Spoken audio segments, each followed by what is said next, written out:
Everybody here tonight, and we want you to know that this is a production, if you will, of the Center for Public Theology and Public Policy. And we've hit the ground, if you will, running. And we're so thankful to be able to be here, thankful to the way the students have responded and continue to help us sharpen our imagination and our focus. We're so grateful for our colleagues, professors, administrators. The sister I just saw in the cafeteria dancing reminded me that you can dance even when the clouds are out. And we thank tonight for our hold off on introducing the panel that's going to be led by our Assistant Director for Partnerships, Jonathan Hartgrove. He will be doing that and telling us how we proceed in that way. I want to thank God tonight and make sure you know our interim assistant director, which is Dr. Vita Mays. Dr. Mays, would you, where's Dr. Mays? She's probably in the back doing something there. So, a little bit about Dr. Mays' history is she is from Memphis, Tennessee. Her father was a gospel preacher of some renown and a gospel singer. He was clearly and deeply, as her family is, committed to the social gospel and to public theology. And her father was a part of those who invited Dr. King to come to Memphis. And if you ever see the picture of them bearing his assassined body to the plane to take him home where Coretta is, her father is one of the pallbearers. But then also continued to lead in carrying out and for finishing that particular part of the work. So we're so thankful she's been here. In the interim, she will be releasing in some time as we bring on a permanent person, but we're so thankful for her service. I also want you to know Miss Ebony Gaines. If you call our office at any time, this lady back here, Ebony, the powerful young sister, brilliant, and if you ever wanted somebody to be in an office so that when people called, it's the best experience of their whole day, then you want to have Ebony on point. And if you also want to have somebody that will protect your office and make sure things go right and are done right, and if people have anything smart to say about it, will defend the office, you put Mays and Gaines together and you got a team. You don't have to worry about it. We also want to introduce tonight, and I'll do it further. I'll do that in just a minute because it's going to be part of the one. I do see a few people. My sister is in the house. I mean, my sister for real. I love her. And sometime my part-time pastor, if you will, but Reverend Dr. Nancy Petty, who is here, is one of our, yeah. So they can see how much we favor Nancy. Just wave your hand. Yeah, that's my sister. That's my, yeah. And we're so thankful tonight for her. We're so thankful for two of our artists in residence. Artists in residence is something as a part of the center. Joe, where's Joe? Who is a tremendous media person, but here he is a resident artist. He specializes in capturing the eyes and the faces of oppressed people in their situations, and is going to be doing some of that work. So he goes to the places that oftentimes people don't want to stay too long, and he spends time actually putting together portraits and capturing people and give them dignity by saying how important it is not only that we know the numbers, like 5 million people, this, that, and other, but we can see the people and their eyes. And I'm glad also, I think, and Brother Elliott is here tonight. He's one of our, I consider him a mentee along with Roz, tremendous young man, just finished his master's up in public policy. But what you should know about this young man, in addition to that, the lineage of his roots, and that is that when you look at the Selma to Montgomery March. And when you look at Bloody Sunday, which will be recognized just a few days coming, there is an iconic picture of a woman being beaten and John Lewis holding her in his arms.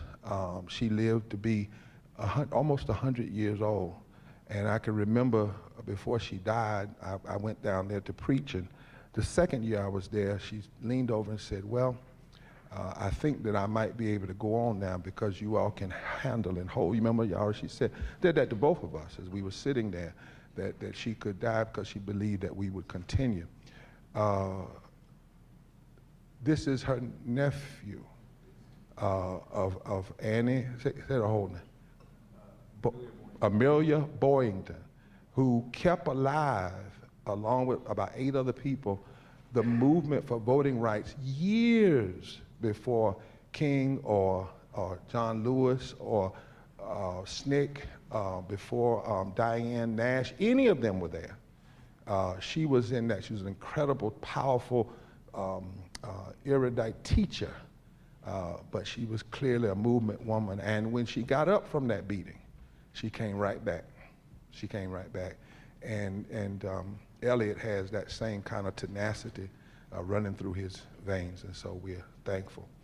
And then I'm going to say a few things, but before we do that, I want to read a Psalm of Life by Henry Wadsworth Longfellow, who's an abolitionist. And my son introduced me to this poem. Interestingly, my son is studies at Johns Hopkins and getting a PhD in immunology and biotech, but he has this other side of him where he's deeply into poetry and art. And he said to me one day, he said, Daddy, sometimes you need a psalm or poem that can help you when life is just life. Because you know life can just be life. You can't figure it out, explain it. It doesn't run in a linear like this. You know, it can be this way. And I'm growing to understand now what my people used to sing, and you'll understand it better by and by. You won't understand all about life right now. It has many tributaries, turns, and twists.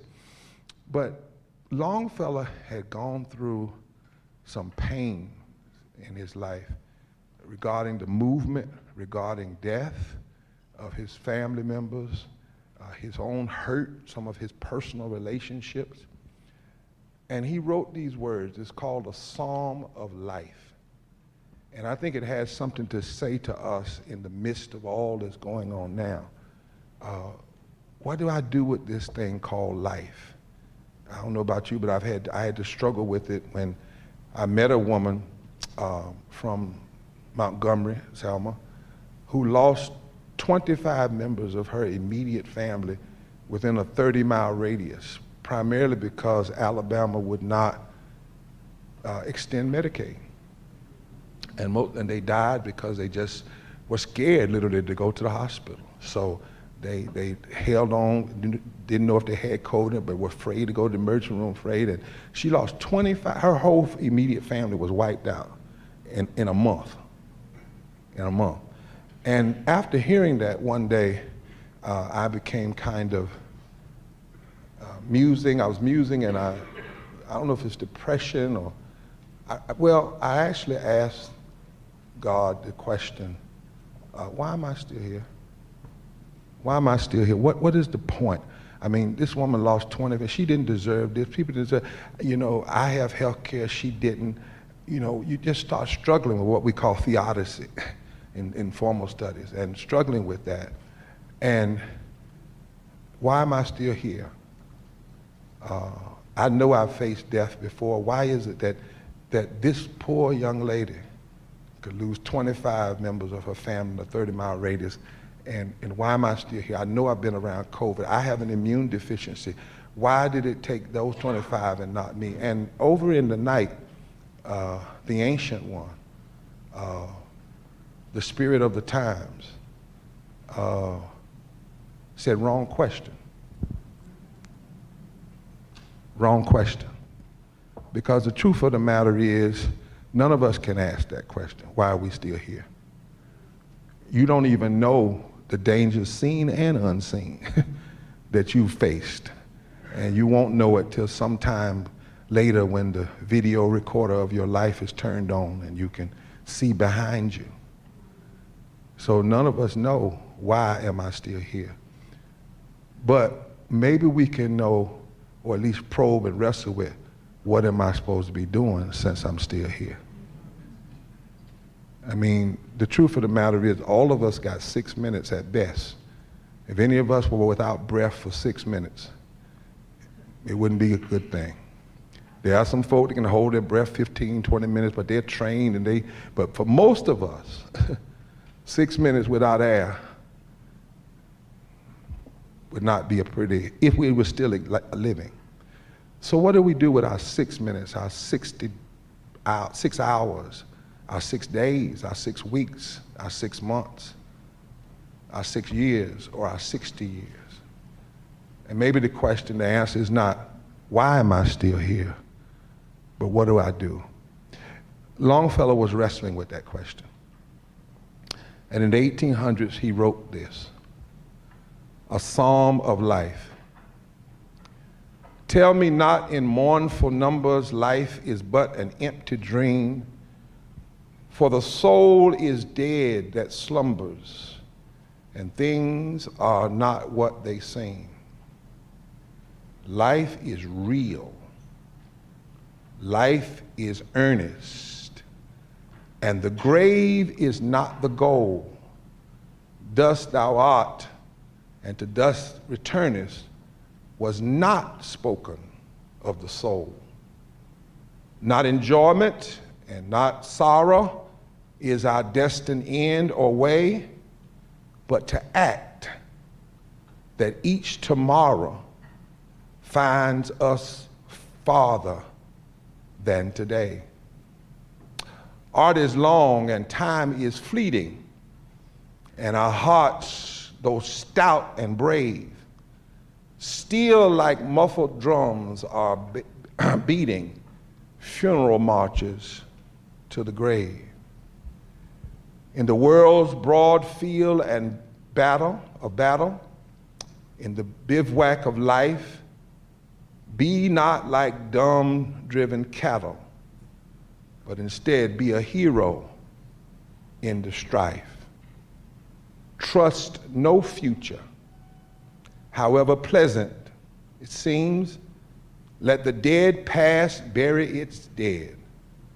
Act in the living present, heart within and God overhead.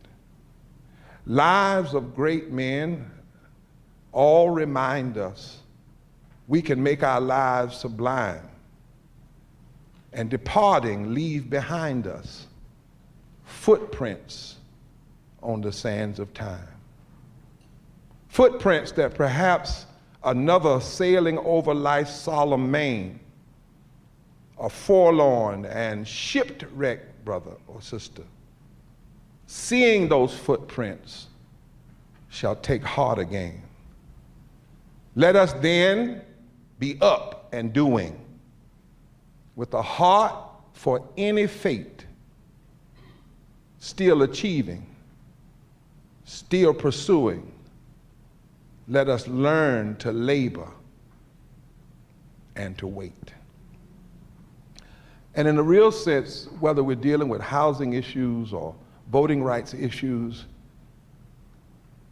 whatever comes in life, whatever is our calling and our gift, we are to act.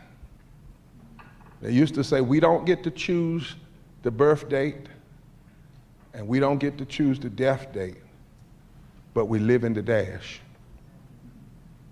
We live in the dash. And how we act is not just for us, but it's for someone else that may be ready to quit, may have faced life earnest and real, and then they look down and see our footprints and find out our story and what was going on, and yet we kept on going on despite what was going on.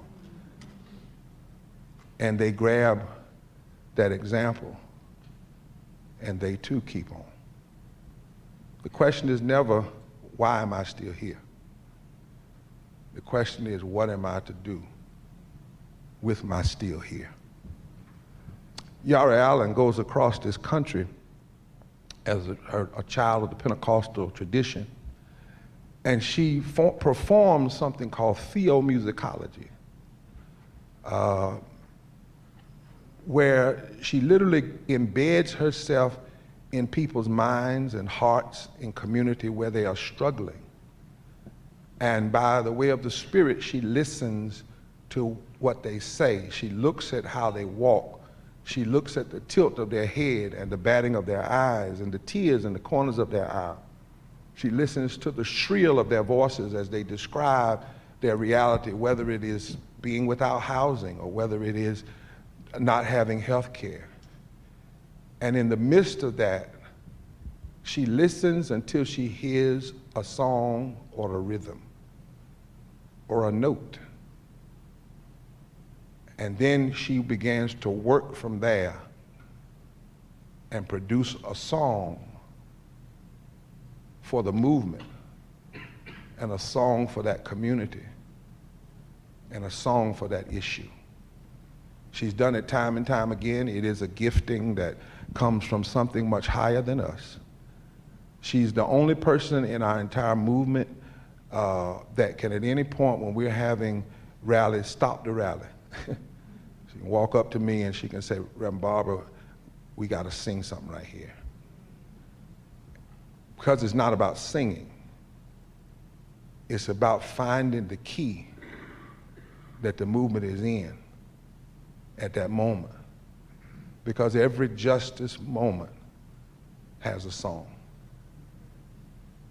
She's a gift. And she's now a visiting artist along with Joe here at Yale into the Center of Public Policy and Public Theology and Public Policy. And tonight we want to have her open and lead us in one of those original songs that grew out of listening until she could hear the note and hear the rhythm.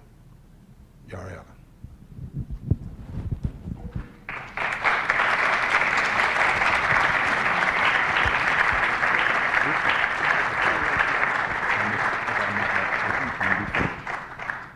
Good evening.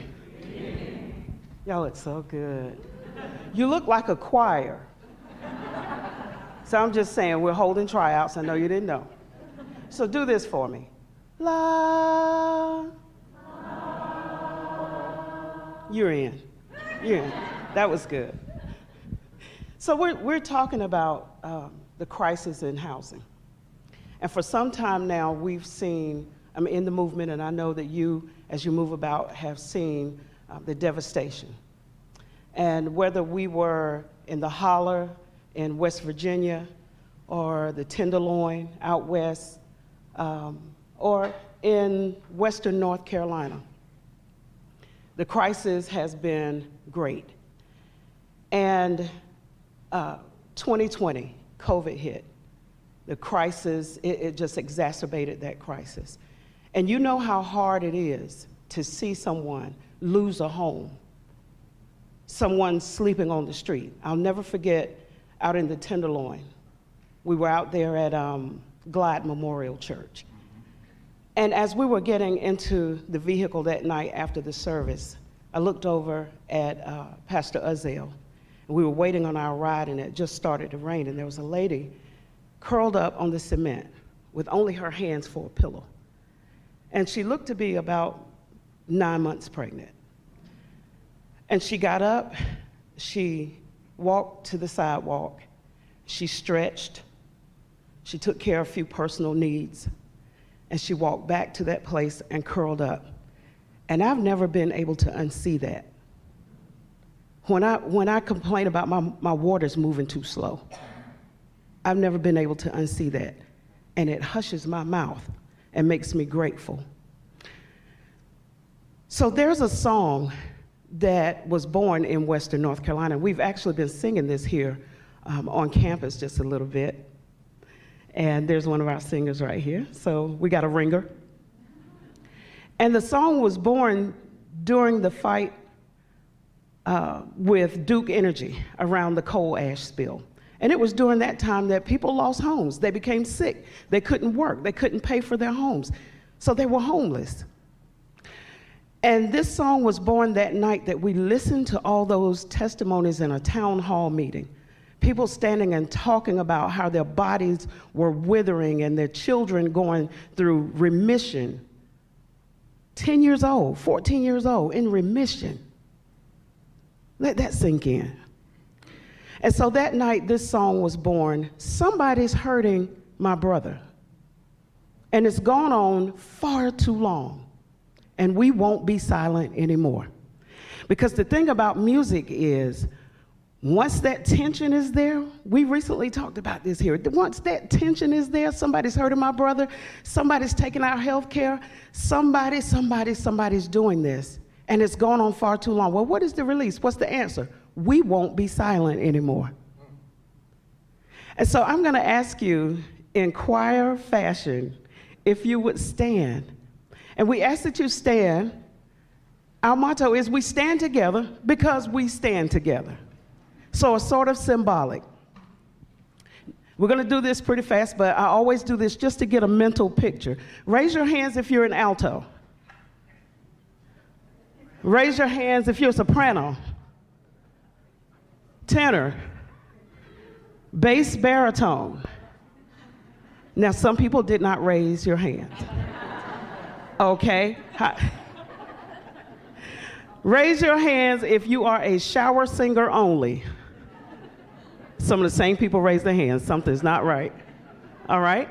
And so the act of generosity that I ask you to engage in is that if the person next to you is vocally challenged, lend them your note. But I promise you it's not coming back the same way, so have grace, okay?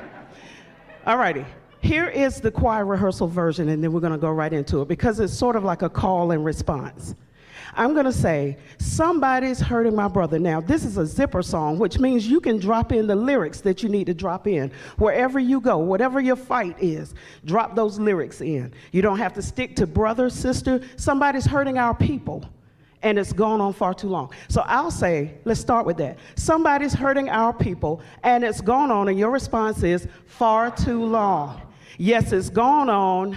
Far too long. It's gone on. Somebody's hurting our people, and it's gone on. And then all together we'll say, and we won't be silent anymore. And I'm going to give you the tune, and we're going to take off with this, all right?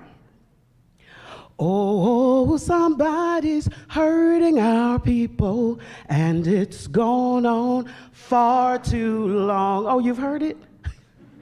Yes, now watch this second one. Yes, it's gone on. It's going to move a little bit. Far too long. I tell you it's gone on far too. Oh, somebody's hurting our people, and it's gone on far too. And we won't be silent anymore. Are we ready to travel on the road now? Y'all sound good. All right, let's put the rhythm to it. Ready? I may take it up just a bit. I never stay where I rehearse. Grace, y'all. Oh, somebody's hurting our people, and it's gone on. Yes, it's gone on. I tell you it's gone on. Oh, somebody's hurting our people, and it's gone on. And we won't be silent. Can we put some more volume on that?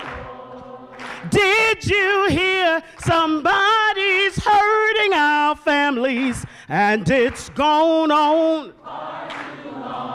Yes, it's gone on. I tell you it's gone on. Oh, somebody's hurting our families, and it's gone on. And we won't be silent anymore. Did you know somebody's sleeping outside, y'all, and it's gone on? Yes, it's gone on. tell you it's going on. Oh, somebody's sleeping outside, y'all, and it's going on. And we won't be silent anymore. Did you hear? Somebody's hurting our loved ones, and it's going on. Yes, it's going on. I tell you, it's going on. Oh, somebody's hurting our loved ones, and it's going on. And we won't be silent anymore. Can we do one more? Oh, somebody's taking our health care, and it's going on. Yes, it's going on. I tell you, it's going on. Oh, somebody's taking our health care, and it's going on. And we won't be silent anymore. Hear me, if we've been just a little too quiet, you know it's going on. Yes, it's going on. I tell you, it's going on. Oh, if we've been just a little too quiet, you know it's going on. And we won't be silent anymore. Can we just keep singing that part? And we won't be. And we won't be silent anymore. And we won't be silent. And we won't be silent anymore. Now can we stop clapping and just sing that? And we won't be silent anymore. One more time. And we won't be silent anymore.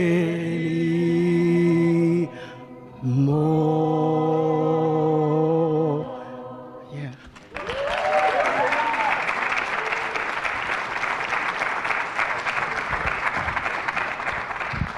Thank you, thank you, thank you. That lady that night, she died later.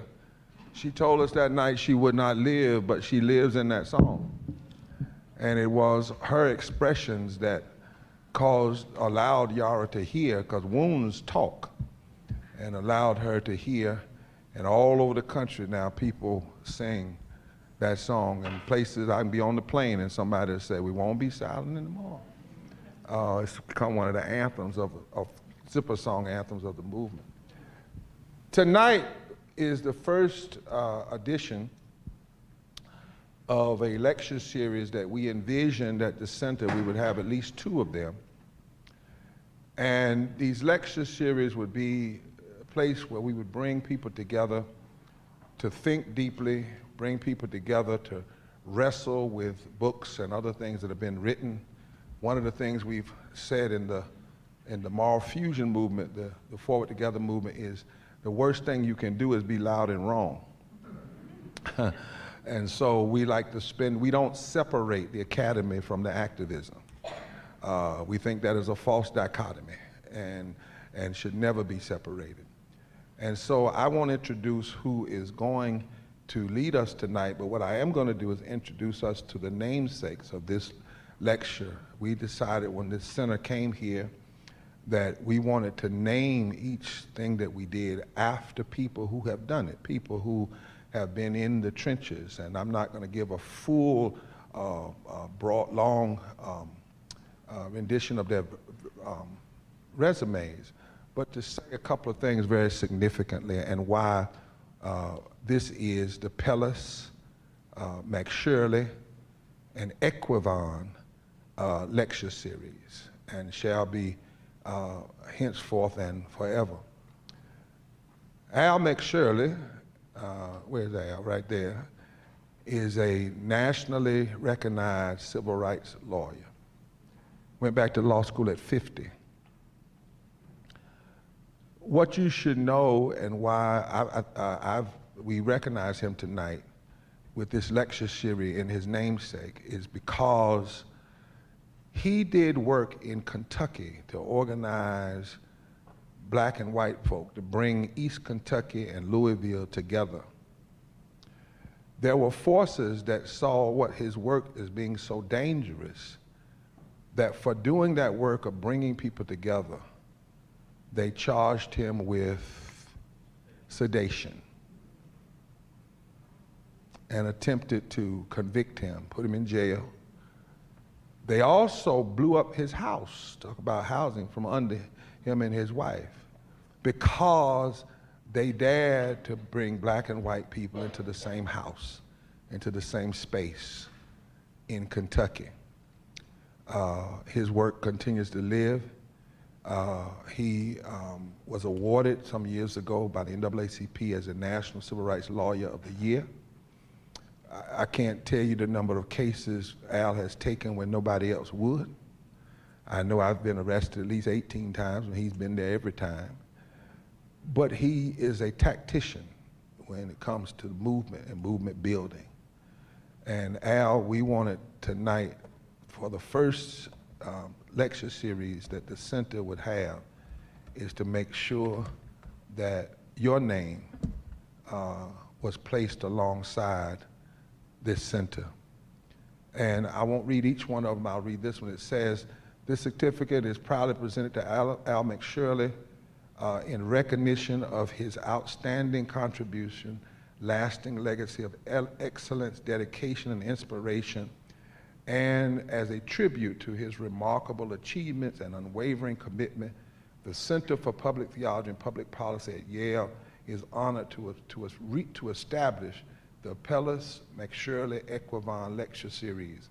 This lecture series will serve as a lasting testament to his influence, fostering learning and discourse for generations to come. Alinda, how you all wanna? Uh-oh, he wants to come on together. All right, give it up.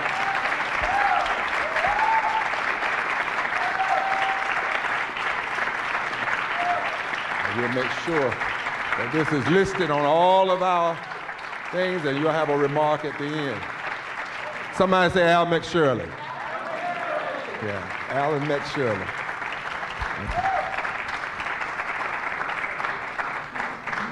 The next young lady, that's right. She liked when I say that. And Carolyn Foster, where's Carolyn Foster, who's here with us from Alabama?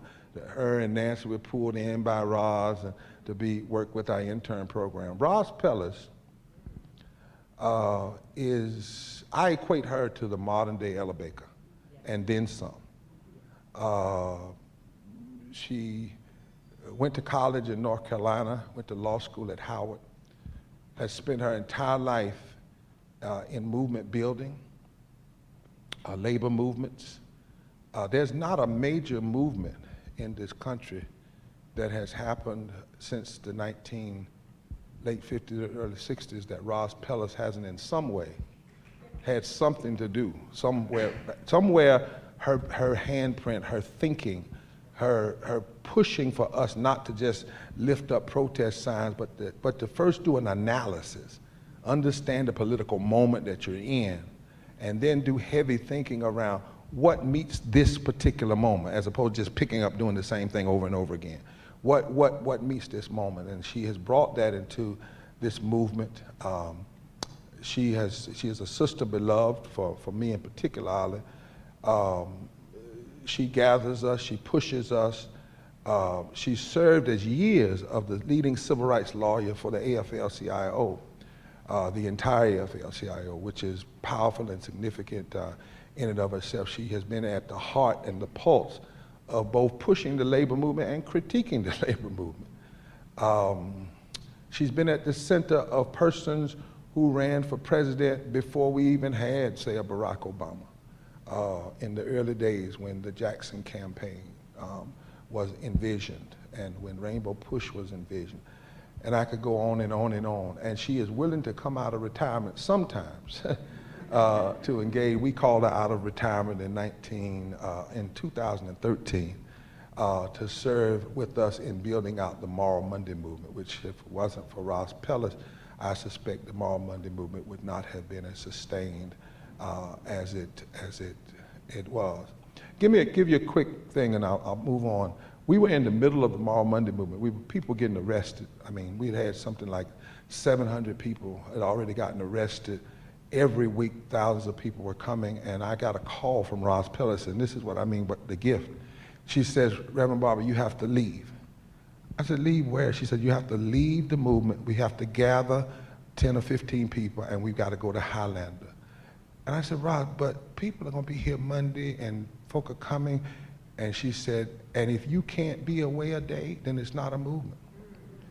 But the movement is not where it was when it started in April. We are now past that, and we have to understand the movement now. What has happened? What has changed? We've got to wrestle with that reality, right? And she pulled us away, took us to Highlander for 3 days. And surely some people did some strange things, because you know when you're gone, folk who want the headline but they don't want the headaches, they come alive. People who just want to jump in front of the camera, they come alive. People who want to try to act like they're the leader of the movement or whatever, they come alive. And things happen. But as she said, the movement held because we had a strong foundation of why. But you should also know, finally, that early on, the forces of evil tried to take Roz out.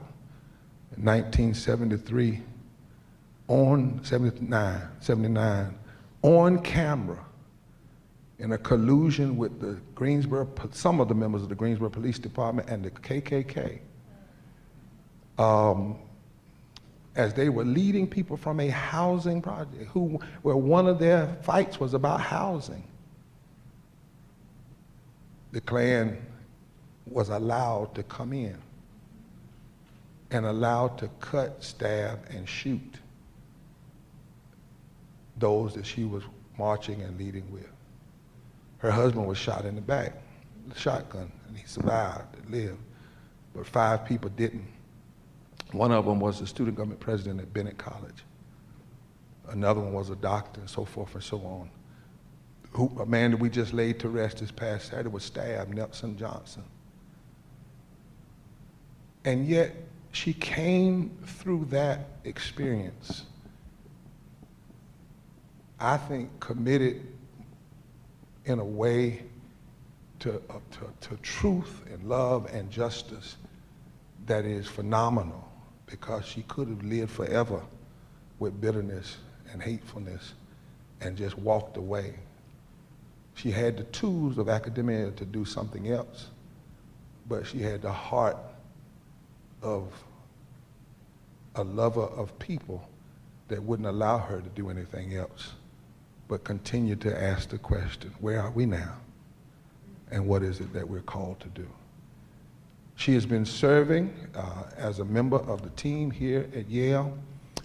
She is retiring, I think, from here. She's going to be doing some thinking and writing, and her last days are now, we're in the throes of them, February to March, we'll see. But anyway, and but she formally has turned in, but we're so thankful for all that she's done, and we want to honor this McShirley Pellis Equivon lecture series, and Roz Pellis is here with us tonight. Would you?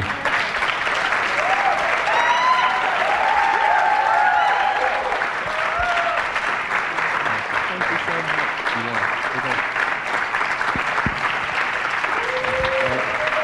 And each of them are going to have some remarks at the end of this. That's right. All right. The last young lady is, I think she's in Nigeria right now. She's not with us, but she was the first assistant director for the center, Valerie Equivon. And Valerie, hey, we love you.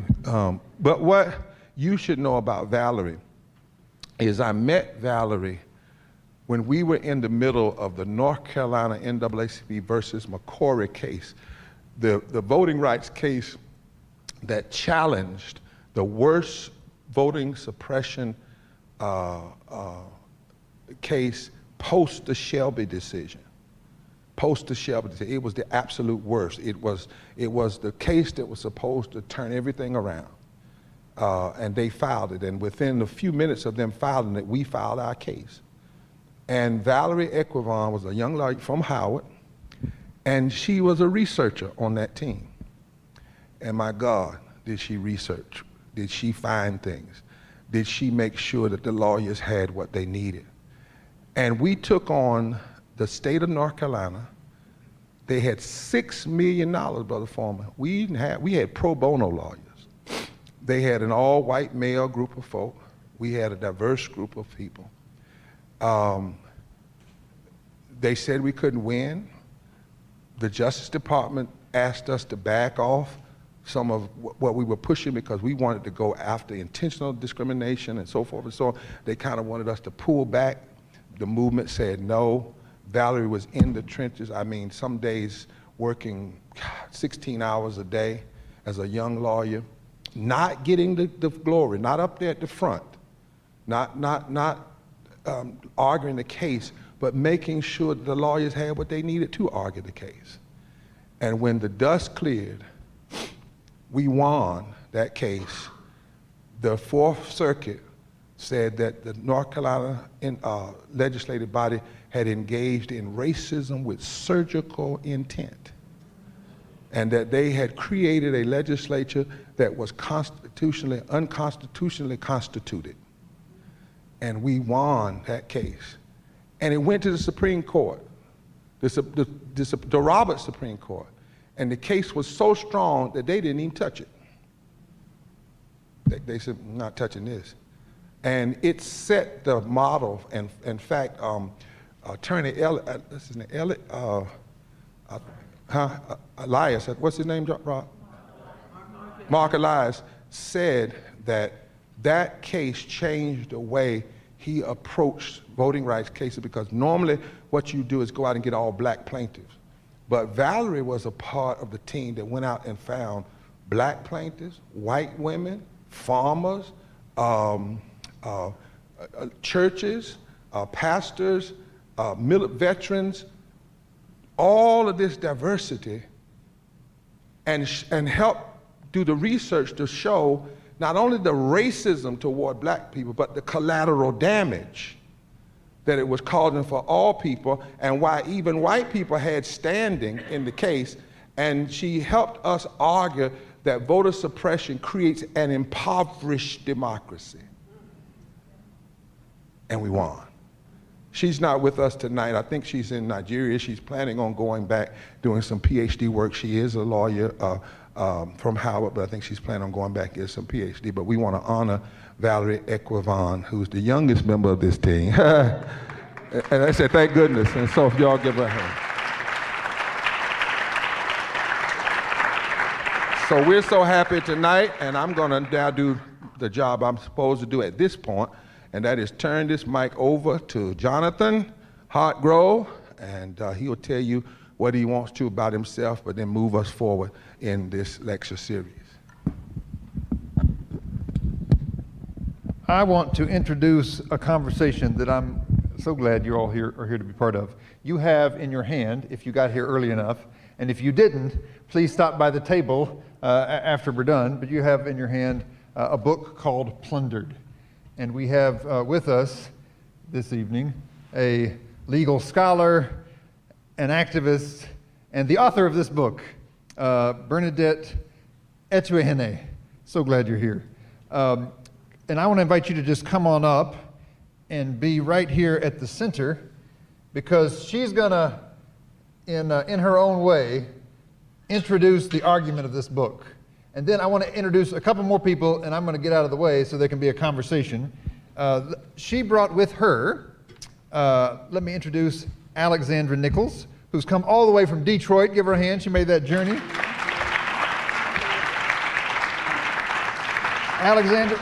Alex, would you come sit right here? And she will share about her own understanding of this issue from personal experience. And then we are also very glad to have our colleague from the law school, also a long time in the movement and a scholar and author and many things, but for this panel, somebody who's going to help have this conversation, help us have this conversation about the intersection between an issue of law and this issue of public theology and policy that Reverend Barber has been referencing. So please welcome James Forman.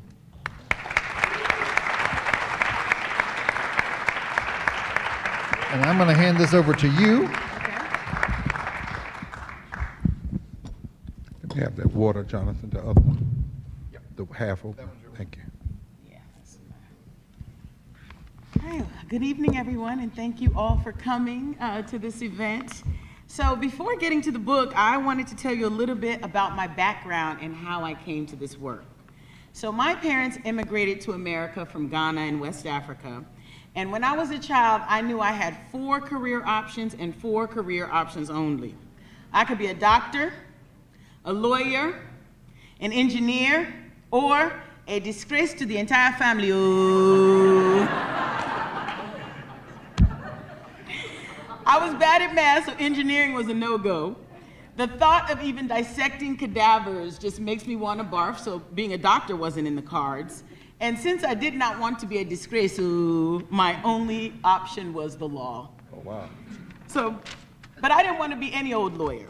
Ever since I enrolled at UCLA for undergrad, I knew I wanted to be a change maker protecting intergenerational wealth in my community.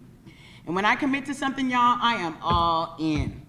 I worked myself to the bone, made it to Yale Law School and Harvard's Kennedy School of Government for my graduate studies, and I eventually became a law professor. And now 100% of my research, my writing, my advocacy deals with land stolen from Black people. So I do ethnography, so I live and immerse myself in the place I study. And my first ethnographic project was studying land stolen in South Africa during apartheid and colonialism. My first book, We Want What's Ours, Learning from South Africa's Land Restitution Program, examined the psychological, political, economic, and social consequences of getting land or money back. The book was a huge success. At the official book launch, the Deputy Land Claims Commissioner himself came to the book launch and publicly declared that the commission planned to adopt 90% of the book's recommendations. So that first book project, although wildly successful, it was really uncomfortable for me in lots of ways because it looked at Black people as victims, Black people being stolen from. So in my next ethnographic project, I wanted to focus on Black agency. And so I decided I wanted to focus on squatting because that's when vulnerable populations are taking land instead of being taken from. And Detroit has one of the largest squatting phenomenon in modern US history. So I applied for a big National Science Foundation grant and I got it, and so that's how I actually ended up in Detroit. A squatter is someone who occupies a property without the permission of the record owner, and there are 2 types of squatters in the law, a takeover and a holdover. A takeover is what most people think of as a squatter, someone who comes onto a property without any prior legal relationship to it. But then a holdover, I teach property to first-year law students, that's when someone has a legal relationship and they fall out of it in some way. And so, for instance, they were a tenant or an owner and somehow fell out of that legal relationship. So when I began interviewing the holdovers in Detroit, one person after the other told me that they were the owner and they got tax foreclosed, but then they stayed waiting for the new owner to arrive. Now at that point, as a property professor, I knew quite a bit about mortgage foreclosure, but I knew very little about tax foreclosure. So I had to really start doing my homework. And I soon discovered that in Detroit, since 2009, 1 in 3 homes has completed the property tax foreclosure process. 1 in 3. We haven't seen this number of property tax foreclosures in American history since the Great Depression. So given the gravity of the situation, I had to switch my focus from studying squatting to study tax foreclosure, because when you do ethnography, it's not theoretical. These are my actual neighbors who are losing their homes right before my very eyes. So I've lived in Detroit on the east side since 2017, trying to understand Detroit's property tax foreclosure crisis from those I live beside. So Myrisha Brown is one of more than 150 homeowners who I've interviewed for my study. She's a petite brown-skinned woman with this super cute pixie cut. And hers is one of the many stories I tell in my book, Plundered, How Racist Policies Undermine Black Home Ownership in America. So one cold winter day, Myrisha and I returned to the family home on Bayless Street that she lost through tax foreclosure. And as we walked towards the house, Myrisha was like, man, Professor, I haven't been back here since my kids and I were evicted several years back. And as soon as we stepped into the yard, we both noticed that the home was vacant. And for Myrisha, this was a complete and total gut punch because she had worked so hard to make sure that the house did not become a vacant, blighted structure like many of the homes on the block and in the city of Detroit. So as we slowly walked around the perimeter of the house, she pointed out all the places she had told me about in the multiple interviews we had conducted throughout the years. She said, this right here, this is a spot where the garage used to be. A fire that started next door burned it down. She said, this right here, this is where my granddad's beloved apple tree used to be. He used to, when he died, and it eventually got cut down. As we moved from the back of the home to the side of the home, I noticed she stopped and then she peered through the side window to look in the living room where her grandmother, who lived to age 102, spent her last days. When I saw Myrisha's face turn ashen, I immediately ran over to her to figure out what in the world was going on. We both could not believe our eyes. The pipes had burst and the water had frozen, covering the living room in at least a foot of ice. Myrisha just wailed, and all I could do is just stand there and hold her and cry with her. This home on Bayless Street meant so much to Myrisha because her grandparents fought hell and high water to acquire it. They had to, despite racial covenants, redlining, blockbusting, urban renewal, and other racist policies, in their retirement, Myrisha's grandparents finally were able to purchase the home. And it was without a doubt their dream home. And it was in fact in an area that racial covenants in prior years prevented African Americans from inhabiting, but once whites left to the suburbs, blacks actually moved into that neighborhood. The home on Bayless Street was the only asset that Myrisha's grandparents had to pass down. But by the time Myrisha's grandparents passed away, no other family member even wanted the home because it wasn't an asset, it was a money pit. The home had broken windows covered with plastic to keep the elements out. There was no functioning shower or bath, and plaster was falling from the ceiling. The other homes on the block were in equally bad shape. So when historic and modern day redlining cut off funds for home improvement, this type of blight, you need to realize, is the inevitable result. Given the poor shape of the Bayless home, the real question is why in the world was Myrisha so eager to inherit her grandparents' home and so committed to rehabilitating it when no other family member wanted anything to do with the home? When I interviewed Myrisha for the first time, she really gave me some insight into her life, and this quandary became clear. As the oldest child and a woman, she carried back-breaking caretaking responsibilities on her very narrow shoulders. Myrisha told me that not only did she care for her own 2 children, but she had to care for their father, who was in a wheelchair as a result of a carjacking. She told me she had to care for her sister, who had a debilitating autoimmune disease, along with that sister's child. Myrisha also had to care for another sister who had irreversible brain damage, and that sister's young son. Because of our nation's poorest social safety net, women like Myrisha are forced to fill the gaps at great cost to themselves. After spending time with Myrisha, it became clear to me why she couldn't abandon her grandparents' home on Bayless Street. Under no circumstances does Myrisha dodge or evade her family responsibilities. No matter how daunting, she takes them head on. So rehabilitating her grandparents' home was not something she wanted to do, it's something she had to do. Some of Myrisha's most precious memories were in the Bayless Street home. She said to me, I remember scooping up the apples that my grandfather shook down from the apple tree. Those were some of the juiciest green apples in the entire city of Detroit. Above all, Myrisha she rides for her city. She is so proud of her city and so committed to her city. And she did not want her home to become a vacant eyesore like so many of the other homes in Detroit, contributing to the story of the city's demise instead of its revival. So that's why that day that we went back to the home and saw the living room covered in at least a foot of ice, Myrisha felt like a complete and total failure. But what I need you all to understand is Myrisha failed because individual efforts are no match for broken systems. That's right, that's right. Let me say that again. Say that. Myrisha failed because individual efforts are no match for broken systems. The saga started when Myrisha found a yellow bag on her porch. It looked like just like the yellow bag on the book cover here.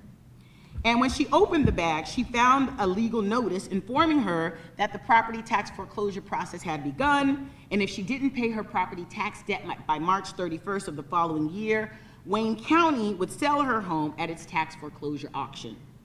As she read the note, she was flooded with emotion. She felt scared, she felt anxious, she felt depressed, but most of all, y'all, she felt shame. She was ashamed because the yellow bag announced to the entire neighborhood that she was about to lose her grandparents' home because she was behind in property taxes. But when she looked up, surprisingly, she saw these yellow bags on almost every home on the block. So at that point, she knew something was up, but she didn't know exactly what was going on. And when I first met Myrisha, she was really blaming herself for what happened. She said, "You know what, Professor? I just wasn't doing what I was supposed to be doing." And most city officials that I interviewed also had these narratives of what I call personal irresponsibility. For instance, one city official told me, "Well, Professor, the problem is Detroiters, they just don't want to pay their taxes." Another told me, "Professor, the problem is Detroiters bought houses they couldn't afford." And one city official, I'm gonna name him, Dave Szymanski, okay? He had the audacity to tell me, well, when they had a choice between buying a purse and paying their taxes, unfortunately, they decided to buy purses. But my research tells a different story. It's not a story of personal irresponsibility, it's a story of structural injustice. In researching this book, I have interviewed hundreds of homeowners, government officials, and investors. I have combed through reams and reams of property tax assessment data. I even took a 9-month course and passed the state exam to become a certified Michigan property tax assessor. I told you, when I'm all in, y'all, I don't play. Now, through my comprehensive investigation, I found that between 2009 and 2015, in each of those 7 years, the city of Detroit overtaxed between 53% and 85% of homes in violation of the Michigan State Constitution, which quite clearly says no property can be assessed at more than 50% of the property's market value. And it wasn't just my study. The Detroit News came behind me and did an expose, and they found that the city of Detroit overtaxed its homeowners by at least $600 million. Since over 30% of Detroiters live below the poverty line, many homeowners didn't have the money to pay these illegally inflated property taxes. And what's worse is many of them weren't even supposed to be paying these property taxes in the first place. Because in Michigan, when you live below the poverty line, you qualify for a property tax exemption. But because the city of Detroit made this entitlement so difficult for people to acquire, many people lost their homes due to illegally inflated property taxes that they weren't supposed to be paying in the first place. So it's no wonder when Myrisha looked up, she saw yellow bags on almost every single door. My God, my God. So when the local government takes a home because a family fails to pay property taxes, it doesn't just take bricks and mortar, y'all. It takes intergenerational wealth. It takes priceless memories. Through the chaos of evictions, families lose precious photos. They lose grandmama's quilts. They lose those hype marks that we etch into the door to mark our children's growth. They're separated from longtime neighbors who've become family. I need you to understand that through tax foreclosure, people lose so much. Because most tax foreclosed homes had been inherited and were fully paid off, homeowners blamed themselves for losing mama's house, for losing granddaddy's house. Because if the home had a mortgage on it, the bank would take it before the government could. So during the interviews I conducted of tax foreclosed homeowners, I can't tell you how much self-lambasting, and shame that I heard during these interviews. So much so, you know, I had to call people back after the interview because I'm a mess. I'm an empath. So if you start crying during an interview, honey, I'm gonna be crying with you. And I'm gonna be not just a little tear, I'm gonna be ugly crying. And so after the interview, I had to stop and not to mess up my data. I called many people back and I said, you know what, my sister? You know what, my brother? This is not your fault. In these complex property calculations, there was an injustice. These racist policies had you out here trying to slay a dragon with a butter knife. So according to my dear brother Ibram Kendi, who has really influenced my work on all of this, he defines racist policies as written and unwritten laws and processes that produce or sustain racial inequity. So the way property taxes are administered in Wayne County undoubtedly qualifies. Wayne County has 43 municipalities. 33 have a supermajority of white people, 70% or more, and 3 have a supermajority of black people, Detroit, Inkster, and Highland Park. And my research found that the majority black cities are being overtaxed and foreclosed on at a much greater rate than the majority white cities. This is racial injustice.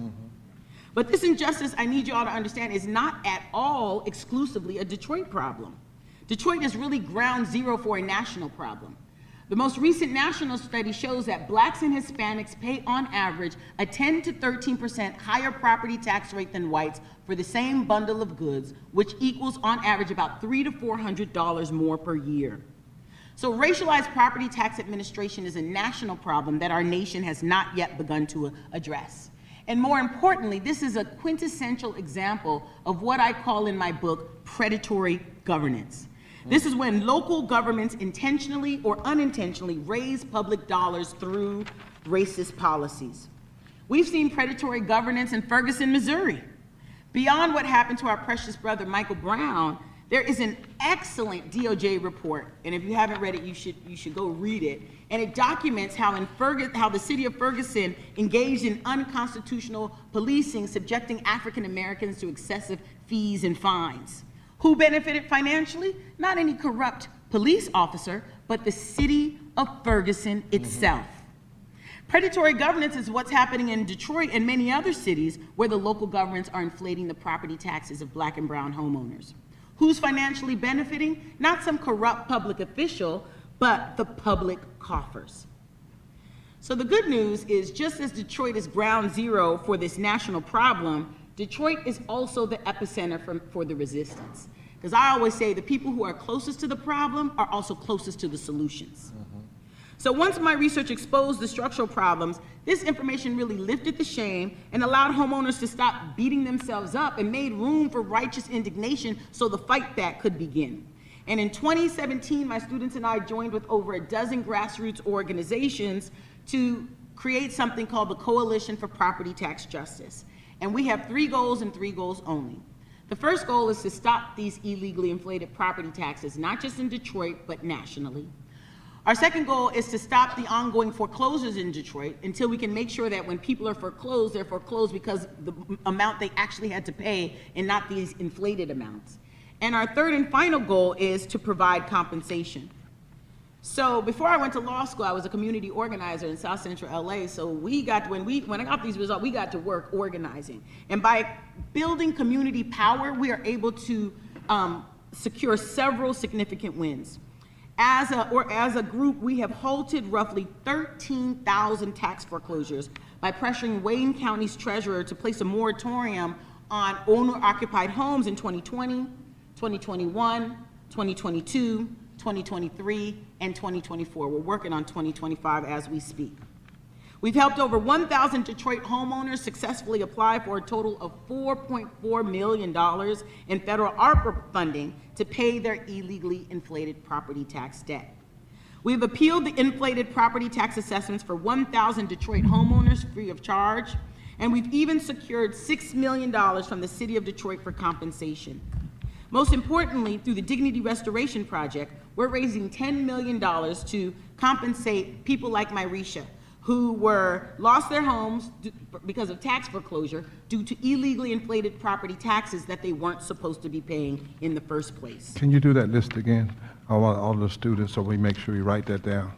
the victories. I want y'all to hear what this combination of students and professor and impacted people. Give me that list one more time. Yes. We've halted roughly 13,000 tax foreclosures by pressuring the Wayne County Treasurer to place a moratorium on owner-occupied homes. Okay. We helped over 1,000 Detroit homeowners successfully apply for a total of $4.4 million in federal ARPA funding to pay their illegally inflated property tax debt. We've appealed the inflated property tax assessments for over 1,000 Detroit homeowners. And we have secured $6 million for the city of Detroit for compensation. So if you all are interested in the compensation, you can go to Dignity Restoration. You can go to dignityrestorationproject.org to donate. Again, dignityrestorationproject.org to donate. So to conclude, I'm glad that I did not become an engineer. I'm glad that I didn't become a doctor. I'm glad that I did become a lawyer fighting against the theft of black homes and fighting to protect our intergenerational wealth and dignity. Both of my parents have gone on to glory, but I know they're smiling down on me because somehow, some way, I have managed not to disgrace them. More importantly and more seriously, people in Detroit and throughout the country who are filled with shame because they're fighting a losing battle against racist policies, they are not a disgrace either.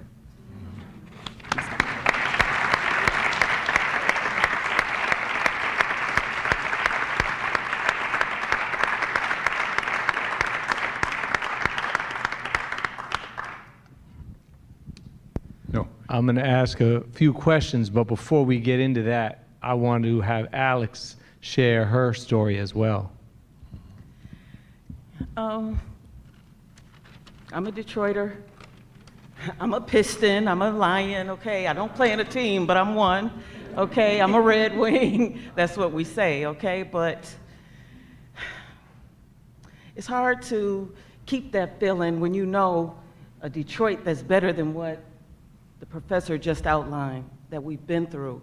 And one of the things I always say at our coalition meetings is what happened to us during this illegal taxation, overtaxation, it's not the Detroit I know. It's not the Detroit I grew up in. It's not the Detroit I know. It's so strange that neighbors are going through these things and the city government is not fighting for them. That's the part that I felt so perplexed about because my father worked for the city of Detroit as a sanitation worker all of my life. My mom was a school teacher. I saw them deal with lots of things at the kitchen table. I mean, I heard the morning news, the Sunday news, I heard it all. But I also heard solutions. I also saw, you know, a lot of my family members working to solve these things. And when things got hard, it just didn't overtake the city like that. That's the part that perplexes me still. And it made me look at my Detroiters different. And I didn't like to look at them like that. And we had an emergency manager and things like that, but still, the people looked like me that was running the city. And I just couldn't put that together. Coming back from graduate school and having an internship in California, and my mom passed and my name was on the deed. The professor was speaking about Myrisha, and I got emotional, but it's similar to what she shared about her, but my mom passed and I was in my last year of grad school, and thank God we did the paperwork, and it was always my mother and father's want to have me have the home. I'm the youngest of their 10 children.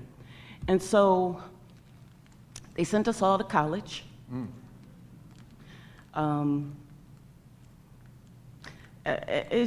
So coming back and being in California, I had a neighbor, right? Family, looking after my home.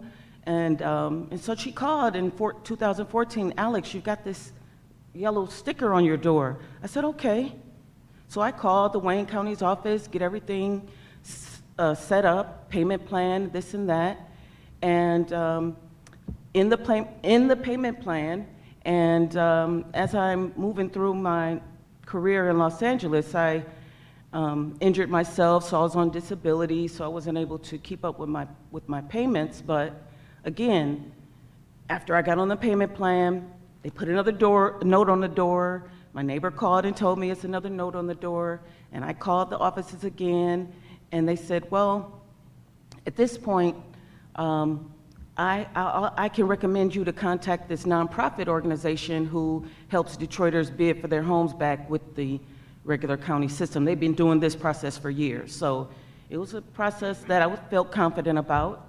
And so I got some funds together for them to send to them. I had my sister in town in Detroit who went to the offices as a proxy for me. And we did the three-way call, had a contract for them to represent me and the property and getting it back. And so that process had to be taken care of by October. So sent the information in, calling, checking up November, calling, checking up December. Of course, it's holiday time, first of the year, calling, checking on everything. And now what's your address again?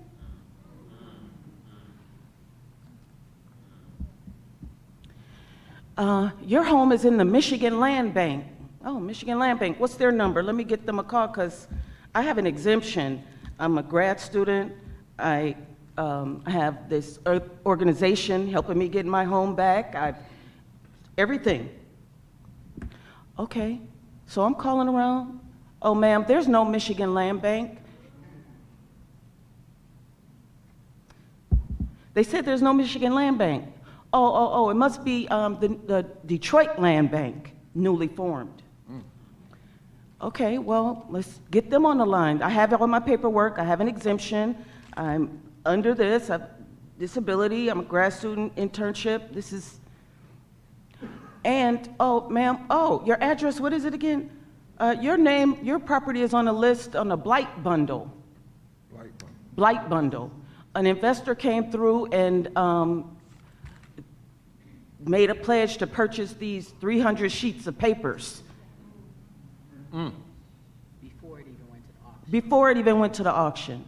So my home was set aside prior to, and with our coalition, we have all these organizations working with us, and come to find out, one of the people in this nonprofit that I have given the money to begin the bidding process had been withholding, an executive that they brought in from wherever had been holding properties for their friends. Of course, I didn't know anything about this. Went down to that office multiple times, name on the list, Land Bank, the same thing, Wayne County Treasurer's Office, same thing. You guys have made a mistake, until I realized I was giving them ammunition against me. Wow. And I just kept seeking and searching and searching and seeking. I was like, how is this even, they have all of this. This is where this is not the Detroit no feeling kept heavily weighing on me. And I felt defeated. I felt like a failure. I felt like I let all my brothers and sisters down. I felt like I let my parents down. And, you know, my dad had a 6th grade education and was able to do this. And here we are. I'm wandering around Detroit. I mean, I had brothers and sisters renting rooms here, renting rooms there. I have a house. Why would I be, you know, looking for another house? This is my home. Right. So when I came to Detroit, back to Detroit, to reclaim my home, to confront the nonprofit organization, to do this and do that, they had changed the locks on my home. And I'm just out of a home. Now, this home is in a historic district, all brick, 4 bedrooms, 4 baths. It's just in a neighborhood where folks kept things up. But here I am looking and searching for, I said, how could this? Called the mayor's office. Did this, did that. Every organization you think you should do. No, I was in grad school. I'm navigating this and having a problem. Can you imagine the folks who just got a high school degree or no education or whatever it is? They should be able to navigate. That's what I'm saying. This is not the Detroit I know. Somebody with the 6th grade education could still go to the city of Detroit and get some remedy. But I just kept on, kept keeping on. I said, it's got to be something. There's got to be something. I contacted CIO. They said, well, they handled some cases, but I was on the tail end of that. They went on past it. So I just kept going. Was it ACLU or AFL? ACLU. ACLU. Right, yes, right. What was your major, by the way, at school? Filmmaking. Okay. And thank God, well, my mom passed 4 months before, but I was able to win Best Screenplay, Best Film, leaving San Francisco, and thank God I was able to get that glory for her. I did a short film on her last summer of sharecropping with my great-grandmother, of which my great-grandmother, and I guess that's the courage I have today, stood up to a racist landowner and told them they didn't have no money coming that summer. And when she talked back to him, he stepped forward like he was going to strike her. But she reached in her bosom and said, the next step you take will be a step to hell. And that was the name of my movie. But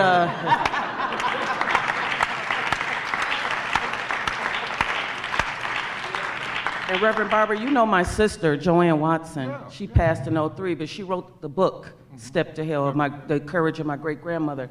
But I did the film, and thank God. But aside from that, I just kept pushing on and pushing on. I finally called Southwest Detroit, organization of some sort. Related to housing. I didn't know what could happen. I was trying to get a loan to do this and do that and everything I tried to do. But a person who had been working with the professor That's right. got a hold of my information. I thought I was the only one going through this. I did. I thought I was the only one going through this. I'd come back from living in California for about 20 years, and it's 2015, and it's 2025 now. They took it off, put it back on, sold it, but all this while they had all the information about me. So they had it on in 15, took it off, put it back on in 16. They thought I gave up, but I did not. And Erin called me, and she says, well, I heard that you were having some problems with this and that. I said, you did? It just, that day, I remember sitting by the window, and the sun was shining, and I just felt the world lift off of me, because she told me it happened to her, Erin. She's a young lady with our organization. She told me about her story, and she says, there's a lot of us. And we meet with the Coalition for Property Tax Justice. I said, where's this meeting? Where is it? I gotta go. But let me tell you, going to the meetings every first Saturday of every month, it's just maybe last fall, maybe summer, I was able to tell my story without crying. And I felt the growth. And when I was talking to Professor, I said, Professor, I'm not crying. She's like, Alex, it's happening. It's gonna be all right. It's not your fault. And I just felt such grief for the property. I just felt so low. That's a concept you said. I want folk to hear that. You said grief for the property. Yeah. So then in a real sense, the property was not just bricks and mortar. The property had a life. It had stories. And the property was groaning. And I would just ask the theological students here, the biblical students, how in biblical texts, theology and public policy, could you talk about what she just said, the house groaning? What text comes to mind? Anybody? The stone shall cry out. What other? The earth groans. Huh? The earth groans. The year? The earth groans. The earth groans, right. The New Testament, where Paul talks about there's an embodiment of the earth, and that when injustice and wrong is going on, literally there is a groaning. There is a groaning.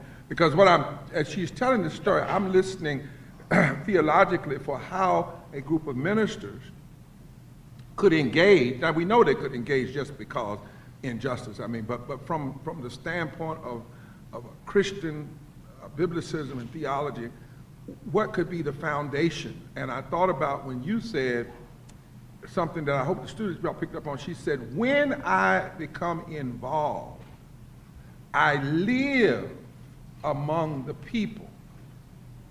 I live among the people. What, for those of students, what two theological, biblical pictures does that bring to mind on an issue that you might, if you were talking about this as a pastor, you're preaching to your congregation, you're trying to get the church involved, what passages could you use to say, church, this is why we must be involved in this? And for lack of time, Ezekiel, God's instruction was what? Go first and live among the people. So in a very sense, you actually were, what you said to us in doing this work, you embodied the theological framework of embodied presence. That you didn't just go talking. You didn't just see one case and do. Ezekiel was told, go and live among the people for 7 days. Go there completely. Don't speak first. Go and be a part of the community. And so allow your research and your activism to come out of that. And then for us as Christians, the word became flesh and dwelt, tabernacled. Yes. Right? Because as students in public theology, it's not just knowing it's wrong, but how do we engage it? How do we bring our biblical understanding, our theological understanding along with us? Because we can't just do it because it's something to be done as members of the church. So here, though they did not use that framing, our professor, in fact, she is speaking in very theological terms for us. Embodied presence. You know, the theology of being embodied. And then you said something about you thought you were alone, but then you found out there are a lot of us. And something happened. When you found out that there was a lot of us, you said the weight lifted. Well, in a sense, as a student of the scriptures, weight lifts when God is present. God is present when 2 or 3 gather in God's name. Amen. So in the process of bringing people together, they can move from victims to fighters. They can move because they can do in the community, and it may not be 1 million, but 2 or 3 can have. There's a scripture that says 1 can chase 1,000, but 2 can put 10,000 to flight. You hear me, students? This is why we must know. And where 2 or 3 are gathered in my name, what is my name? Character, my name, love and justice and truth. So part of, if we were talking about this, why would we bring this to a center for public theology, right? Why would we do a combination with the law school? Because when we read the book and heard the processes actually line up with many of the scriptural, biblical, theological unctions and directions that we are given. There's this great story of in Kings, the 4 lepers, and they were in the middle of depression and hurting, and they said, well, we could sit here and die, or we could unite and go to the city. So you unite and went to the city, and it was in the uniting of people and going to the city that transformation occurred, because shame one goal of shame is to isolate you. We all can be guilty, but shame is a different matter. Part of the goal of shame is to beat you down and isolate you and strip you. So part of theology, active in public policy, is to do exactly what she's done. So in fact, we can learn a theological lesson from this lawyer who has come to present tonight, because in many ways, while you may not frame it like this, for us, your work, your testimony, your talking about this, your tenacity, I see in you the woman who kept knocking at the king's door in the New Testament and wouldn't stop. Just, I'm gonna get it, and after a while gets an answer, which Jesus was telling as a story to inform the Christian community how tenacious you have to be in the pursuit of justice. That it's not one prayer or one sermon, but there has to be a tenacity, right? And so here you are acting out in this. So I just want to say, as I'm sitting here, and if I was teaching why if churches are in community in Detroit and they are not involved in this particular issue, why that's a form of theological malpractice. And the reason I can't just say that, I would say it because the way in which you all have engaged this work is in line with the kind of Christian theological motivation, and it's not just taking action, it's how you act in the action taking, right? And I wanted to ask one question. I'm gonna turn, because my brother, because this is something that, two questions, and you can answer them anyway. Does this case in any way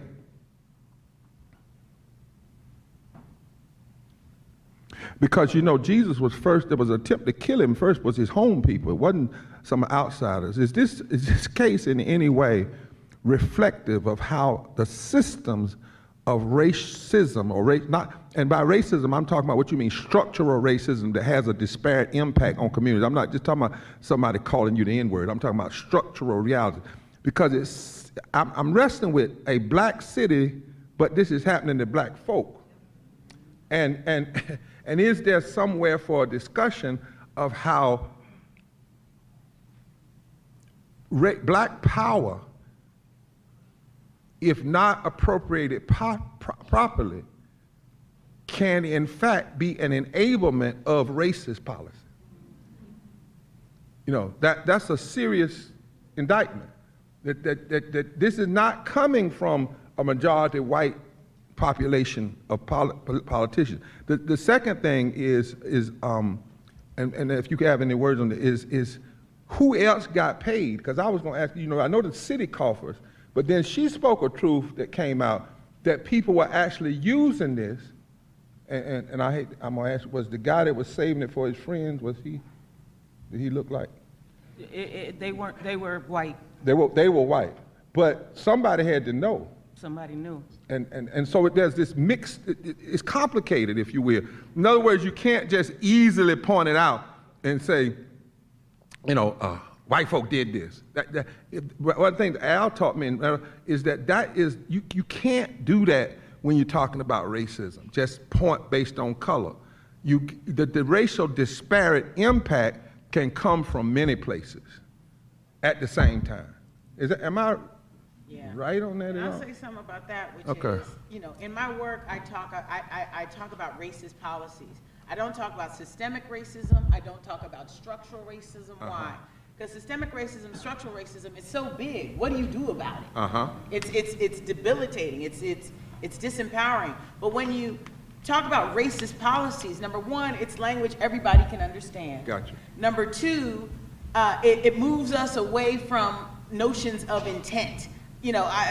What we need to figure out, racist policy is any policy, procedure, practice that produces racial inequity.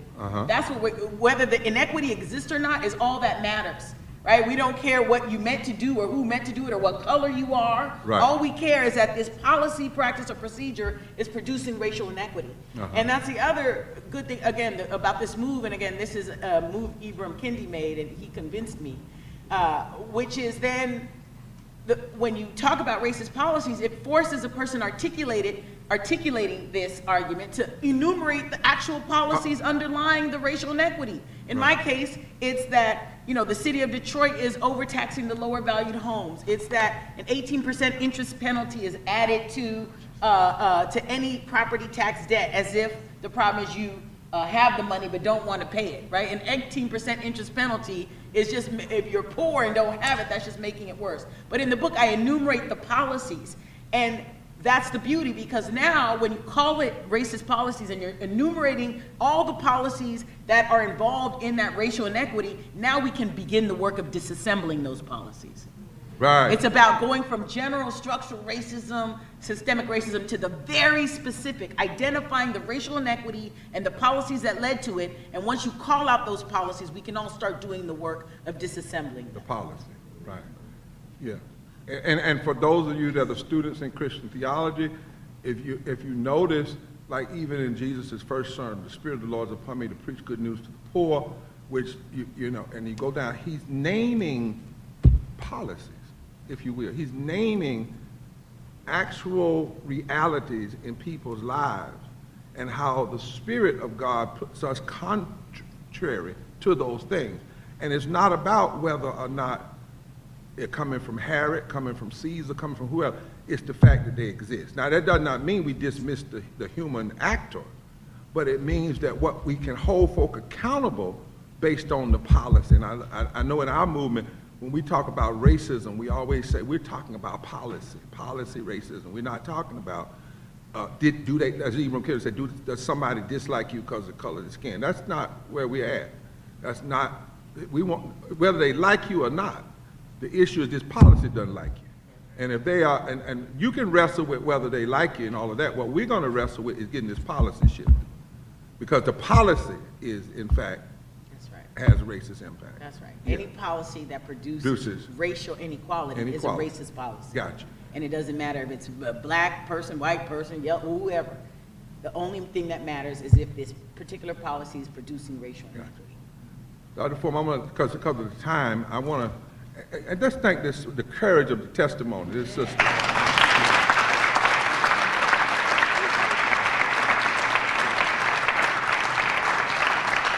And I hope you all notice how in movement building, you end up building family that you don't like. She said, my sister? It's like all of these connections began to happen as you're, we call it revolutionary love, as you're part of it. So, Dr. Forman. Well, I know that we have a book signing scheduled, and I want to make sure that everybody gets a chance to get their book signed. So I'm just going to offer a very, very, very brief comment, and then just ask one question, and then, which is, first of all, I want everybody to know kind of how deep this goes, and I want to, for me, I just want to tell you how much I appreciate your work and your research, because if you look at any black family, it might be right now in the current generation, or it might be in previous generations, where a story like this will be told. My dad is black, my mom is white. I was listening to my father being interviewed, and it was like a recording that it had never been, I had never heard it before. A lot of his interviews I had heard back from the civil rights movement, but this one I had never heard before. And he was just in a conversation, and he was mentioning, almost like as an aside, so he grew up in Mississippi and Chicago, and he was just mentioning as an aside, he said, well, when they took our land in LaFleur County. And he had never talked to me about that. He had never told me in all his life that our family, his family's land, had been taken. And he said a little bit more in that conversation about what happened, but we don't have very much to go on. But I just want to say that what I appreciate what you are doing now is you are making sure that, I mean, that was 70 years ago. You're making sure that today there isn't something happening where 70 years from now, the only thing your family has is a recording of you saying, oh yeah, you know, when they took our land in Detroit, right? So you are, in this moment, you are intervening to stop a justice from becoming what would just be a historical injustice if it were allowed to rest and to fester. So I really appreciate you doing that and your work. And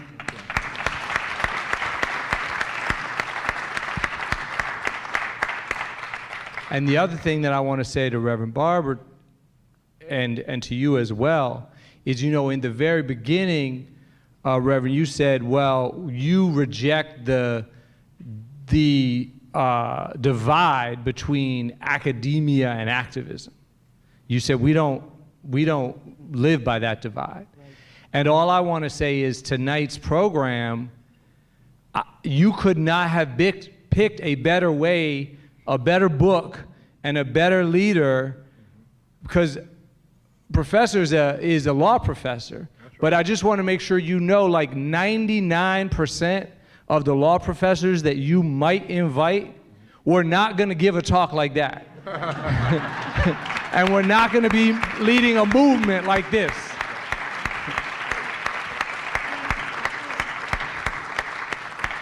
So well done on the invitation committee, well done for this lecture.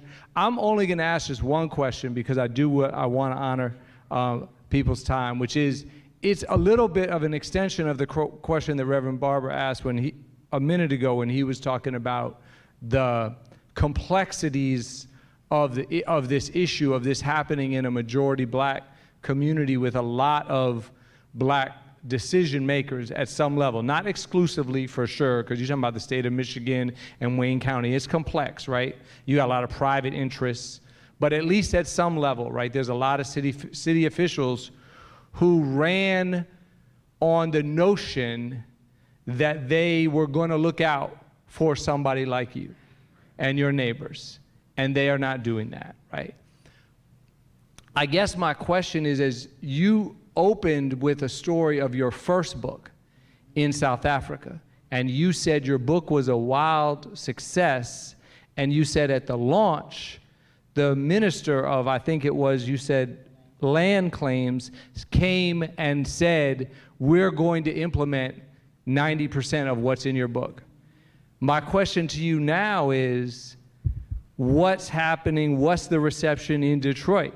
What is the mayor or somebody else coming to your book launch in Detroit and saying, we're about to implement 90%? Our eyes both went to the back of our head. I take it that's a no. Oh, yeah. If I wasn't in the Divinity School, I probably would have said, hell no. But I'm here, so we allow that at Yale. But, you know, this, again, you know, as Reverend Barber was saying earlier, the way we talk about race in America, we're all looking for the racist, okay? Hollywood has trained us. Black hats, white hats, good guys, bad guys. That's right. But, you know, we have to shift, and that's what I'm trying to do with this book, and this is a conversation I'm trying to start. We've got to shift away from that, from looking for the racist to focusing, again, getting from the generality to the specifics, right, about looking for policies that produce racial inequality. And you'll find lots of those, not only in Detroit, a majority black city run principally by black people, but you'll find that in lots of cities. But as long as but the way that American conceptions of race, we're obsessed with intent, right? If I sock Alex, I would never do that, right? The point is we stop talking about, did she mean to sock her? No, let's get some stitches for this sister, right? Let's fix her up. But instead, the way we talk about race, we're looking, did she mean to do it? And it's not just Hollywood, it's even our constitutional jurisprudence, ever since Washington v. Davis, right? We are upset. You can only get relief if you have the smoking gun, if you can prove intent. We're so obsessed with intent right? In the social, in the Hollywood, and then also in the constitutional jurisprudence, that we're missing the actual policies that are producing racial inequity. So how we have also, but we're moving forward nevertheless. And in Detroit, we passed 2 pieces of legislation. The first is there was a lawsuit I told you about the city of Detroit not making the poverty tax exemption accessible. Basically, there was a court settlement for that. They cleaned up their act. The court settlement only lasted 3 years. We came behind it through our councilwoman, Mary Sheffield, and made those changes permanent. That was the first piece of legislation we passed. Second piece of legislation we passed is, and you know, Alex is one of our leaders, and most of our leaders are just like Alex. They lost their homes as well. So it's, you know, it wasn't just we passed it. There was a lot of power building, a lot of organizing, a lot involved. So I'm talking about it, make it sound easy. The second thing we did is we most recently, last November, passed a property tax reform ordinance, where we really looked at why is this city overtaxing. You know, that's when I had to go take that class and humble myself and become a student again, and to become a certified Michigan assessor, so I could understand the system, so we could help collectively create this legislation to try and fix some of those problems. So we passed it. 3 years of organizing, we passed it.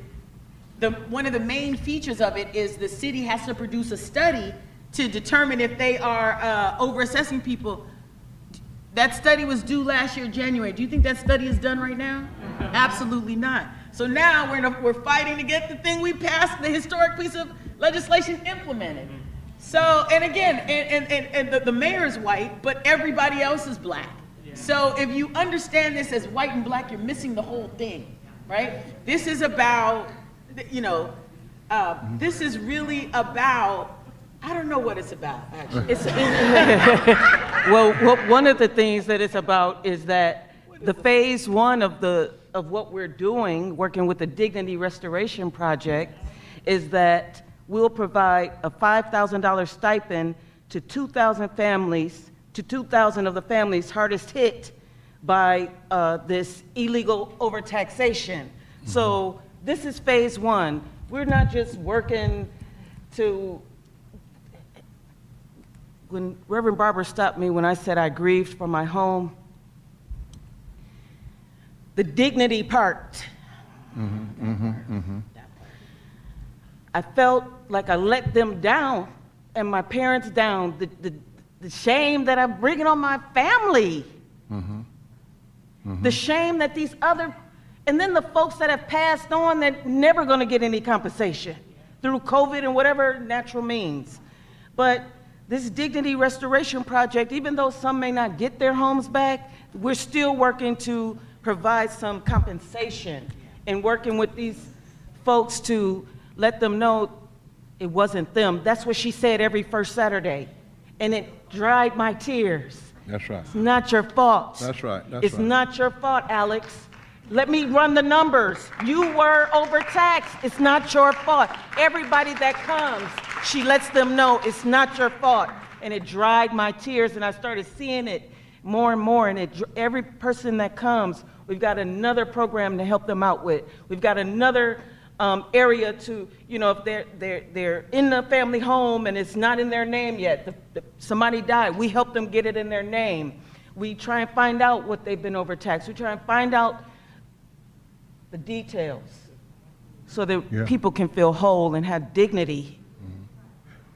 You know, when you say that, I hear those of your students of theology hear the scripture that says there's this great cloud of witnesses.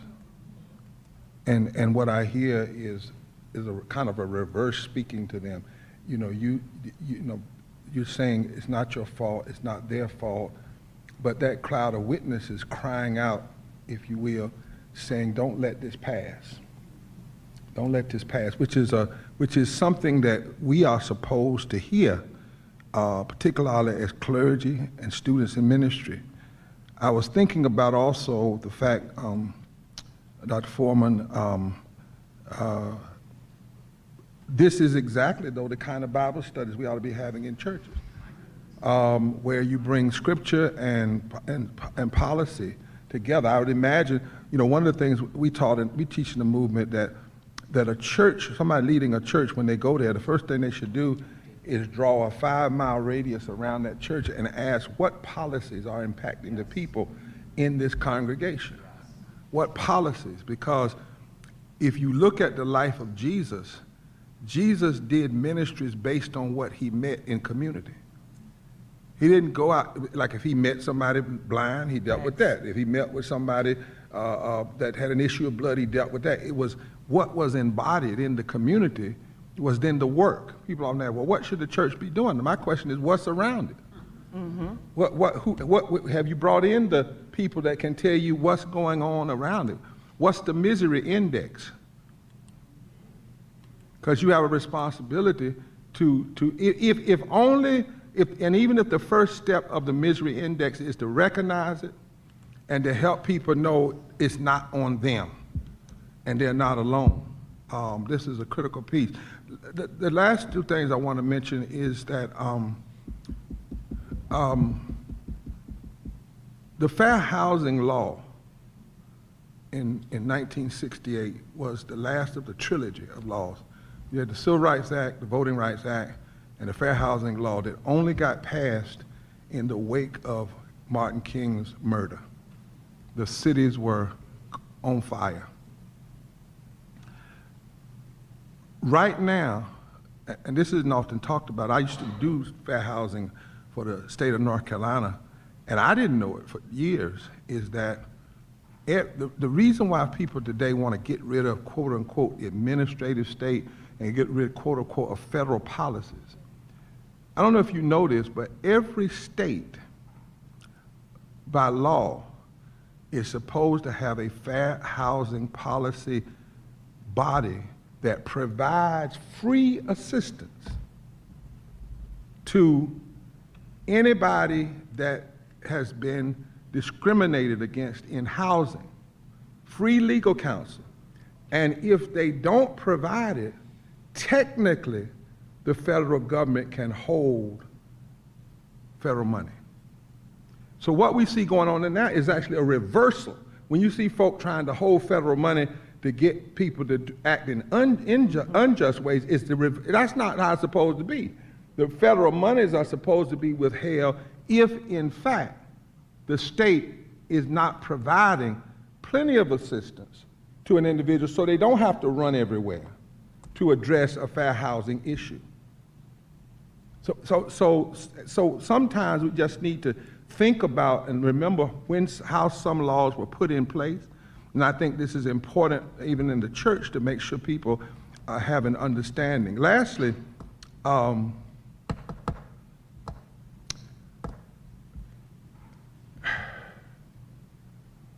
when we think about this as a theological issue, the reason why it's so important, I think, in the life of the church that we be engaged in this issue.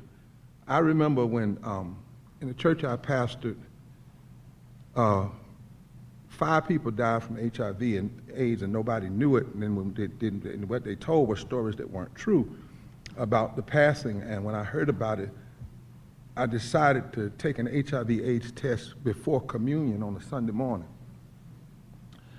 as a way of saying that nobody in here will suffer alone anymore. Mm-hmm. That this is a safe space, right? And that any of us could be infected. We don't know. If you're in the medical field and you've ever pricked your thumb. But the point is the church has to be a place where folk are not left alone, where they feel like there is a family, a place that even if it's not my issue, a person like my sister here or others can find a fellowship that will fill them with a sense of belonging so that they can engage the fight. And I want to read this quick quote from Moltmann. He wrote a piece called The Theology of Hope. And he says this, faith, and I think about your work, what you're doing. He says, faith, whenever it develops into hope, causes not rest but unrest. not patience, but impatience. It does not calm the unquiet heart, but is itself this unquiet heart in humanity. Those who hope in God can no longer put up with reality as it is, but begin to suffer under it to contradict it. And it is in the suffering contradiction that hope is born. That hope is born. Right. Hope comes when we are willing to get underneath it and say, this can't exist anymore. And on my watch, I'm going to be a part of challenging. And that's what I see in them. Because I know there's been some struggle and some suffering when you take on these fights, and you take on systems and all these kinds of things. But we thank you for the embodiment. And then for saying to us one other word, just in case we came here to hear about how bad it is in Detroit, you slipped it in and said, check your own tax records. and just because, and if you think it's just black folk, it may be black in Detroit, but in another city, it may be a poor white city. And there may be some whites and black, the majority are black in Detroit, but I would guarantee you that wherever there is power that's greedy, this issue is somewhere in the mix. Everybody can't embody in the community like our friend here and our sister here, but we, those of you that are going to go out and lead faith communities, you will be embodied in that community. And my prayer and hope is that you will never forget this lecture series, and not only will you have a communion ministry and a choir ministry, but you will have a finding out why people are losing their home ministry. Amen. And as a part of what you do. Jonathan, let's thank Dr. Forman, Attorney Forman. Let's thank our dear sister and author. Let's thank our testifier. Lord have mercy, we gotta have a testimony. And I want to give you all copies of this is the book about Forward Together, the Moral Monday movement. The first 14 weeks I signed it, but I'd like to ask you to get Al and get Rosalind, who else is here, and Nancy, some of the folks that sign it as a part of your library, if you would. Jonathan and I and y'all have got to sneak out. We got to go help somebody in another community, but you all enjoy the book signing, eat all of the food, make sure you make your curfew, whatever it is. And thank you for coming to the first and inaugural. First and inaugural. Thank you so much. Tell your sister I said hello. Yes, I